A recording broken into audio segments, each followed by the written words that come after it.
Жинхэнэ камер ороод ирчих. Хичээл гэрээгүй шийдэлийг. За. Ингэсэн. Уучлаарай. Та Монгол бичгийг хэзээс хэлсэн бэ?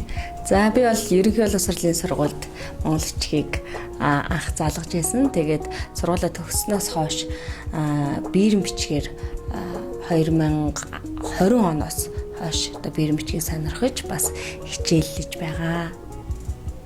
За монгол бичиг сурахын үн цэн бас ашиглал нь таны бодлоор юу вэ?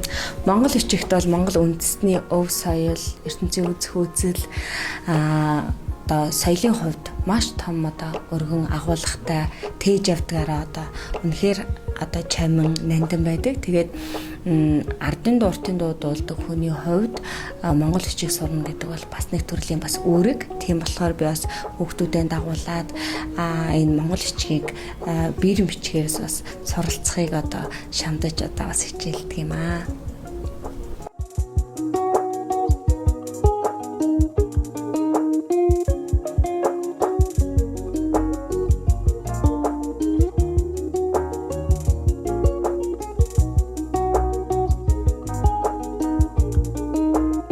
Сарын 29-нд Чойжил сүрэнгаа нэрэмжит Монгол улсын хэмжээнд зохион байгуулагддаг Монгол бичгийн улсын олимпиад явагдаж байгаа юм байна. Та бүхнийг өргөнөөр оролцоорой гэж урьж байна, уриалж байна.